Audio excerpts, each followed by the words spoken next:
প্রিয় দর্শক, আজকে কথা বলছি একটি বিষয় নিয়ে যে বর্তমান আপনার রাজনীতির মাঠে সামাজিক যোগাযোগ মাধ্যম সব জায়গাতেই মানে বলা হচ্ছে, একটি আলোচনা হচ্ছে যে আ আওয়ামী লীগ দল হিসাবে নিষিদ্ধ হচ্ছে কিনা? আ বিএনপি আইন করে আওয়ামী লীগকে নিষিদ্ধ করছে কিনা? এ ধরনের একটি গুঞ্জন সামাজিক যোগাযোগ মাধ্যম থেকে শুরু করে কয়েকটা পত্রপত্রিকাও সম্ভবত লিখেছে। এখন বিষয়টা হচ্ছে আমরা সবাই জানি যে আপনার অন্তর্বর্তীকালীন সরকার ইউনূস সাহেব উনি আওয়ামী লীগের কার্যক্রম নিষিদ্ধ করেছিলেন, দল নয়। অর্থাৎ একজন আওয়ামী লীগের কর্মী সে যদি আ আওয়ামী লীগ করে তাহলে দোষের কিছু নেই। কিন্তু সে যদি দলীয় কোনো কার্যক্রম করে অর্থাৎ মিছিল, মিটিং, সমাবেশ এ ধরনের কোনো কার্যক্রম করলে তিনি আইন ভঙ্গ করেছেন বলে প্রতীয়মান হবে এবং তার বিরুদ্ধে আইনগত ব্যবস্থা নেওয়া যাবে এবং বিগত দিনগুলোতে আমরা দেখেছি যে আওয়ামী লীগের অনেক কর্মী, নেতাকর্মীদের বিরুদ্ধে এই অভিযোগে তাদেরকে গ্রেপ্তার করা হয়েছে, তাই না? তো নির্বাচনের পরে এখন সেই ইউনূস সাহেব যে অধ্যাদেশটা করে রেখে গেছিল, যে অর্ডিন্যান্সটা করেছিল, যে আইনটা করেছিল আওয়ামী লীগের বিষয়ে, আমি যতটুকু জানি যে সংসদে অর্থাৎ প্রথম অধিবেশন থেকে ৩০ দিনের ভিতরে যদি এটাকে আইনে পরিণত না করা হয়, তাহলে এই অধ্যাদেশটি স্বয়ংক্রিয়ভাবে বাতিল হয়ে যাবে। তো যেহেতু বাজারে আলোচনা হচ্ছে, মানে মাঠে ঘাটে সামাজিক যোগাযোগ মাধ্যমে যে বিএনপি এটিকে আইনের মাধ্যমে নিষিদ্ধ করবে। তো এখন আইনের মাধ্যমে নিষিদ্ধ করবে কি? আওয়ামী লীগের কার্যক্রম? নাকি খোদ আওয়ামী লীগ দলটাকেই নিষিদ্ধ হবে? দেখুন, আমি যতটুকু বুঝি যে আওয়ামী লীগের কার্যক্রম এই নিষিদ্ধ যে অর্ডিন্যান্স সেটাকে সংসদে পাস করার আসলে তেমন কোনো সুযোগ নেই। পাস করতে হবে আওয়ামী লীগকে নিষিদ্ধ করে এবং এই নিষিদ্ধ করে বিল এনে সংসদে উত্থাপন করে সেই বিলটাকে পাস করতে হবে আওয়ামী লীগ নিষিদ্ধ। তো যদি আসলে বিএনপির কোনো দায়িত্বশীল সূত্র থেকে কিন্তু এখনো এ ধরনের কথা বলা হয়নি। বরং আমরা যেটা জানি যে নির্বাচনের আগে মির্জা ফখরুল সাহেবও যখন আওয়ামী লীগকে নিষিদ্ধ করা হয়, ওই সময় উনি বলেছিলেন যে আওয়ামী লীগ গিয়ে এভাবে নিষিদ্ধ করা কোনো রাজনৈতিক দলকে নিষিদ্ধ করার পক্ষে বিএনপি নন, মির্জা ফখরুলরা নন, ওনারা বলেছিলেন একথা। তো নির্বাচন শেষ, এখন ওনারা ক্ষমতায় এসছে, সংসদে বসছে। তো ওনারা যদি সেই আগের অবস্থায় থাকে, আগের চিন্তা ভাবনায় থাকে, তাহলে তো আওয়ামী লীগ নিষিদ্ধ হওয়ার কথা নয়। এখন কথা হচ্ছে হবে কি হবে না সেটি তো জানা যাবে, তাই না? এখন যদি হয়, সত্যি, সত্যি যদি বিএনপি আইন করে সংসদে আওয়ামী লীগকে নিষিদ্ধ করে, তাহলে কি হবে? তাই না? এটি একটি বিশাল প্রশ্ন জনগণের সামনে, মানুষের মনে, আওয়ামী লীগের কর্মীদের মনে, সব মনে একটা বিশাল প্রশ্ন যে তাহলে কি হবে? আওয়ামী লীগের কি হবে, তাই না? আসলে যদি বিএনপি সংসদে আইন করে আওয়ামী লীগকে নিষিদ্ধ করে, অ্যাকচুয়ালি লাভ হবে কার? এতে কি বিএনপির লাভ হবে? নাকি আওয়ামী লীগের লাভ হবে? নাকি জামাত ইসলামের লাভ হবে? আসলে লাভটা হবে কার? আর ক্ষতিটা হবে কার? তাই না? আপাত দৃষ্টিতে মনে হয় যে লাভটা বিএনপির হবে, তাই না? কিভাবে বিএনপির লাভটা হবে? যে আওয়ামী লীগের কার্যক্রম নিষিদ্ধ, এজন্য যেভাবে নেতাকর্মীদেরকে মিছিল মিটিংয়ের সময় গ্রেপ্তার করা হয়, অর্থাৎ তারা যদি কোনো রাজনৈতিক কাজে না জড়ায়, তাহলে তো তাদের গ্রেপ্তার করা যায় না আইনে। তারা দল করলে গ্রেপ্তার করা যাবে না। কিন্তু দলীয় কার্যক্রমে আসলে গ্রেপ্তার করা যাবে। কিন্তু আওয়ামী লীগ যদি নিষিদ্ধ হয়, তাহলে তো দলীয় কার্যক্রমে অংশগ্রহণ করা লাগবে না। ওই নিষিদ্ধ দলের একজন সদস্যকে পেলেই তাকে গ্রেপ্তার করা যাবে। সে অ্যাক্টিভ হোক, ইনঅ্যাক্টিভ হোক, অর্থাৎ সে সক্রিয় কিছু করুক, মিছিল করুক বা মিটিং করুক, সে কিছু নাই করুক। যদি ওই দলের সদস্য হয়, সে তাকে যেকোনো সময় যেকোনো কারণেই পুলিশ গ্রেফতার করতে পারবে। কিছু না করলেও তাকে গ্রেফতার করতে পারবে। অপরাধ না করলেও গ্রেফতার, যেহেতু সে নিষিদ্ধ সংগঠনের একজন লোক এবং তাকে গ্রেফতার করা যেতে পারে। তো এ ধরনের একটা আইন হলে হবে কি, আপনার আওয়ামী লীগের যারা কর্মী আছেন, নেতা আছেন, তারা একটু চাপে পড়ে যাবে আর কি, বেশ চাপে পড়ে যাবে বলতে পারে, যে তাদের রাজনৈতিক কার্যক্রম পরিচালনা করাটা খুব কঠিন হয়ে যাবে, মুশকিল হয়ে যাবে। তো আসলে এখনো কিন্তু দৃশ্যমান রাজনৈতিক কোনো কর্মকাণ্ড আওয়ামী লীগের নেই। তো যেহেতু এটা নেই, অদূর ভবিষ্যতেও দল গোছাতেও আওয়ামী লীগের অনেক সময় লেগে যাবে। যদি নিষেধাজ্ঞা তুলেও দেয়, তারপরেও এই দলটাকে গুছিয়ে আনতে, কারণ নিজ দলের ভিতরে যথেষ্ট অসন্তোষ রয়েছে আওয়ামী লীগের নেতাদের প্রতি, কর্মীদের। এই ক্ষোভ, অসন্তোষ, এই সবকিছু মিলিয়ে দলটাকে আবার ফাইটিং পর্যায়ে নিয়ে যেতে, বা নির্বাচন বলেন বা রাজনৈতিক কার্যক্রম পরিচালনার মতো অবস্থায় নিয়ে যেতে গেলে আওয়ামী লীগের যথেষ্ট সময় লাগবে। ৩-৪ বছর। কেউ যদি কিছু না বলে, তাতেও তাদের একটা লম্বা সময় লেগে যাবে এই দলীয় শৃঙ্খলা ফিরিয়ে আনতে, নেতৃত্ব ফিরিয়ে আনতে। তো নিষেধাজ্ঞা আপনার দিলেও একেবারে ৩-৪ বছর বিএনপি নিরিবিলি থাকবে। নিষেধাজ্ঞা না দিলেও কিন্তু বিএনপি ওই আওয়ামী লীগ থেকে একরকম প্রেশার থেকে মুক্ত থাকতে পারবে। তো তারপরে বিএনপি যদি এই নিষেধাজ্ঞা দেয়, তাহলে কি এক্স্যাক্টলি বিএনপির লাভ হবে? দেখুন, আমি ক্ষুদ্র মানুষ, আমি এত রাজনীতি যতটুকু বুঝি, আমার মনে হয় না যে এতে বিএনপির কোনো লাভ হবে। বরং বিএনপির ক্ষতিগ্রস্ত হওয়ার সম্ভাবনাটা সবথেকে বেশি হবে। যদি বলেন কিভাবে? দেখুন, আওয়ামী লীগের অনেক কর্মী এবার ভোট দিয়েছিল জামাত ঠেকানোর জন্য বিএনপিকে, সহযোগিতাও করেছে বিভিন্ন দিক দিয়ে, তাই না? যাতে করে জামাত ক্ষমতায় না আসে, বিএনপি ক্ষমতায় আসে। কারণ তাদের একটা আশা ছিল যে বিএনপি ক্ষমতায় আসলে পরিস্থিতি একেবারে জলবৎতরল, সুন্দর ফুলের মালা দিয়ে বিএনপি আওয়ামী লীগের লোকজনদেরকে পছন্দ করবে, এমনটা না। কিন্তু হয়তো একটু স্বস্তিতে থাকতে পারবে তারা। এই একটা আশা কিন্তু আওয়ামী লীগের নেতাকর্মীদের ছিল, এবং এক ধরনের প্রচ্ছন্ন ইশারাও ছিল বিএনপিকে ভোট দেওয়ার জন্য, এবং নির্বাচনে যতটুকু আলোচনা হয়েছে, ভোট দিয়েছে তারা। তো এখন যদি বিএনপি সংসদে গিয়ে আওয়ামী লীগকে দল হিসাবে নিষিদ্ধ করে দেয়, তাহলে আওয়ামী লীগের কাছে কিন্তু একটা ইল মেসেজ যাবে, আওয়ামী লীগের লোকদের কাছে। একটা বাজে মেসেজ যাবে যে বিএনপি আসলে না, বিএনপি দিয়ে তাদের কোনো কাজ হবে না। বরং তারা আরেকটু স্ট্রং হওয়ার চেষ্টা করবে। ধরেই নেবে যে বিএনপি দিয়ে তাদের কোনো কাজ হবে না। বিএনপির কাছ থেকে তারা আশাও করবে না এগুলো। যদিও এখনো করে কিনা জানি না, তবে তারা একেবারেই নিরাশ হয়ে যাবে। তো নিরাশ হলে কি হবে? সামনে যে নির্বাচনগুলো আছে, সেই নির্বাচনগুলোতে এটা প্রভাব পড়বে। আওয়ামী লীগের লোকজনের যারা ভোটার আছে আওয়ামী লীগের, এই ভোটের একটা প্রভাব স্থানীয় নির্বাচনে পড়বে। ভবিষ্যতে যে আন্দোলনগুলো হবে, আওয়ামী লীগ তো আন্দোলন করবে না। নিষিদ্ধ থাকলে তারা হয়তো অর্গানাইজড হতে পারবে না, আন্দোলন করবে না। কিন্তু জামাত করবে ভাই। জামাত রাস্তায় থাকবে। জামাত আন্দোলন করবে। সেই আন্দোলন কিন্তু ছদ্মবেশে বলেন, আর আপনার মানে ভেষ পাল্টে বলেন, যাই বলেন না কেন, আওয়ামী লীগের লোকজন কিন্তু এই জামাতের পিছনে দাঁড়িয়ে বিএনপির এগেনস্টে চলে আন্দোলন করবে, এবং জামাতকে পাওয়ার করবে, জামাতকে তারা শক্তি যোগাবে। এটা কিন্তু নিশ্চিত। এটা যখন রাজনৈতিক মাঠে, তখন বিএনপিকে দৃশ্যমান জামাতকে মোকাবেলা করতে হবে, আর অদৃশ্য শক্তি যেটি আওয়ামী লীগ, নিষিদ্ধ শক্তি যেটি আওয়ামী লীগ, তাকেও মোকাবেলা করতে হবে। তো এই দুটো শক্তির মোকাবেলা করা বিএনপির পক্ষে কতটা সম্ভব হবে আমি জানি না। এখন আসেন পজিটিভ দিক দিয়ে। যদি নিষেধাজ্ঞা তুলে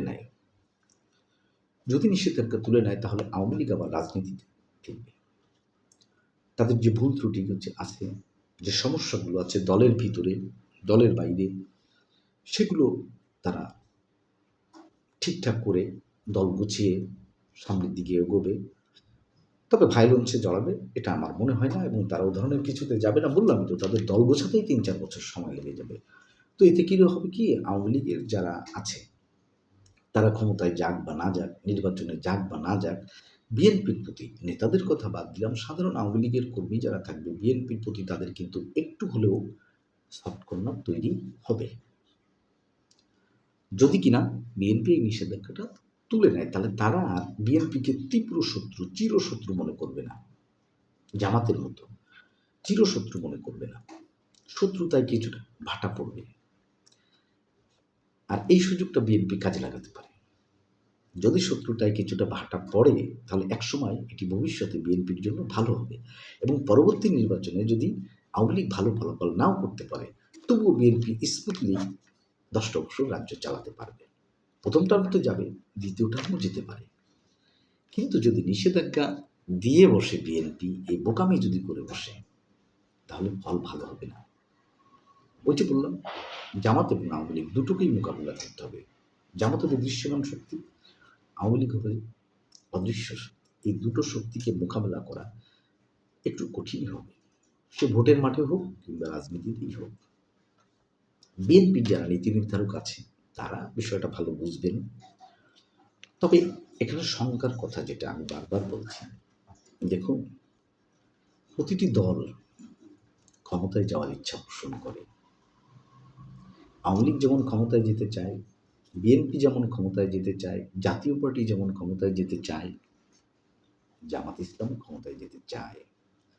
এতদিন তারা অনেক কথা বলেছে, তারা ক্ষমতায় যেতে চায় না, তাদের ক্ষমতার লোভ নেই, তাই না? তারা শরিয়া আইন মানে আল্লাহর আইন মেনে চলবে, যদি কোনো দিন ক্ষমতায় আসে না আসে ইত্যাদি তারা কিন্তু বক্তব্যগুলো আমরা শুনেছি তাদের মুখ থেকে, ছোটোবেলা থেকেই শুনেছি। কিন্তু ৫ই আগস্টের পরে ক্ষমতায় যাওয়ার যে তীব্র আকাঙ্ক্ষা, সেটা কিন্তু জামাতের ভিতরে পরিলক্ষিত হয়েছে। তীব্র আকাঙ্ক্ষা ক্ষমতায় যাওয়ার, সেটি পরিলক্ষিত হয়েছে।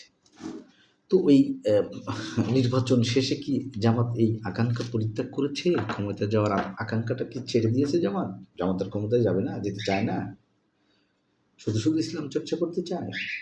না রে ভাই, জামাত ক্ষমতায় যেতে চায়। এখন দেখেন, আমাদের বাংলাদেশের রাজনৈতিক প্রেক্ষাপটে আমরা সবাই জানি যে নির্বাচন হলে, সুষ্ঠু নির্বাচন হলে বাংলাদেশের যে প্রধান ৩-৪টি রাজনৈতিক দল আছে, বিএনপি, জামাত, আওয়ামী লীগ, জাতীয় পার্টি, নির্বাচন হলে সাধারণত অ্যালায়েন্স করলেও হয়তো ওই যে বিএনপি ক্ষমতায় যাবে, নাহলে আওয়ামী লীগ ক্ষমতায় যাবে, এটি একটা পাবলিকের কনসেপ্ট হয়ে গেছে, বিশ্বাস হয়ে গেছে এবং হবেও তাই, তাই না? ভোটের আনুপাতিক হার যদি হিসেব করেন তাহলে তো সেটাই হয়। তো অ্যাজ ইউজুয়াল নির্বাচনে যে জামাত ক্ষমতায় যেতে পারবে না, এই বিষয়টা যখন এদেশের সাধারণ মানুষ বোঝে, যারা জামাত করে তারাও বোঝে, আমরাও বুঝি যে সাধারণ নির্বাচনে, স্বাভাবিক সুষ্ঠু সাধারণ নির্বাচনে জামাতকে বাংলাদেশে ক্ষমতার মসনদে বসতে হলে অনেক দূর যেতে হবে, অনেক দূর। এত দূর কি জামাত যেতে চাইবে? আমার মনে হয় না। যারা রাজনীতি করেন তারা বোঝেন ভালো। তাহলে জামাত কীভাবে ক্ষমতায় যাবে? একটা প্রশ্ন আসে না? বেসিক্যালি একটা প্রশ্ন চলে আসে, জামাত কীভাবে ক্ষমতায় যাবে রে ভাই? তারা তো ক্ষমতায় যাওয়ার শখ আছে। দেখুন, এই ধরনের রাজনৈতিক দলগুলো সাধারণত নির্বাচনে ভোটে ক্ষমতায় যেতে পারে না, যাবেও না। আপনি দেখেন পৃথিবীর কোথাও যায় নাই। ইরানে দেখেন বিপ্লব, মিশরে দেখেন বিপ্লব, আফগানিস্তানে দেখেন যুদ্ধ, বিপ্লব। তো আসলে এ ধরনের দলগুলো খুব একটা সহজে নির্বাচনে মানে যেতে পারে না। তো এদের বিকল্প রাস্তা আছে ক্ষমতায় যাওয়ার। সেই রাস্তাটি হচ্ছে বিপ্লব। বিপ্লব। এবং একটা মজার বিষয় কি জানেন? ৫ই আগস্টের পরে এই বিপ্লব, বিপ্লব শব্দটা কিন্তু আমরা অনেকবার শুনেছি। অনেকবার শুনেছি। বিপ্লব, ইনকিলাব জিন্দাবাদ, তাই না? অনেক কিছু শুনেছি। পরবর্তীতে ডিপ স্টেট পলিসির কথাও আমরা শুনেছি, জানলাম, তাই না? তো ধারণা করা হয়, যদিও সব দল পরবর্তীতে ক্রেডিট নিচ্ছে, চাচ্ছে, বিএনপি বলেছে তারাও এই আন্দোলনে যোগদান করেছে।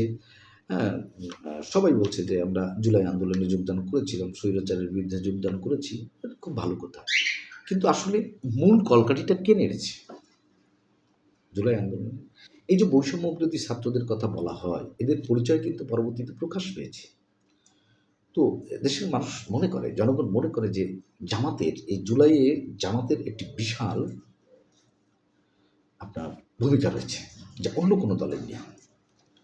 তো জামাতের এই ভূমিকাটা ছিল মূলত সরকারকে ফেলে দিয়ে এক ধরনের সরকার তৈরি করা, বিপ্লবী সরকার, যেটা বললাম, নির্বাচন না, সংবিধান রহিত করতে হবে, সংবিধান বাতিল করতে হবে, হ্যাঁ, এই সমস্ত আর কি বিষয়টা, হ্যাঁ। এবং তারা কিন্তু সেটা করত, তারা কিন্তু সেটা করত। কিন্তু আমি যতটুকু জানি, রাষ্ট্রপতি, সেনাপ্রধান এবং আরও কিছু ইম্পিডিমেন্ট বা বাধার কারণে হয়তো জামাত ইসলাম সেটি করতে পারে। ওই পর্যায়ে বিপ্লবটা তারা সফল করতে পারেনি। তো সফল করতে পারেনি মানে ভবিষ্যতে আর করবে না? এ ধরনের চিন্তাভাবনা আছে নাকি? আমার তো মনে হয় না। আমার ব্যক্তিগত মতামত হচ্ছে জামাত এখনো বিপ্লবের চিন্তা ছেড়ে দেয়নি এবং ক্ষমতায় যাওয়ার চিন্তাও তারা ছেড়ে দেয়নি। তো বিএনপি ক্ষমতায় থাকাকালীন যদি একটি বিপ্লব করতে হয়, বিএনপিকে ক্ষমতা থেকে নামাতে হয়, সেই বিপ্লবে জামাত একা পারবে না। সেই বিপ্লবে তার সঙ্গী লাগবে। শুধু জামাত কর্মীদের দিয়ে এই বিপ্লব সংগঠিত হওয়া সম্ভব না। সেই বিপ্লবের সময়, সেই আন্দোলনের সময় এটা করবে, আমি বলে রাখলাম। এটা করবে জামাত। আজ হোক, কাল হোক, ২ বছর পরে হোক, ৪ বছর পরে হোক।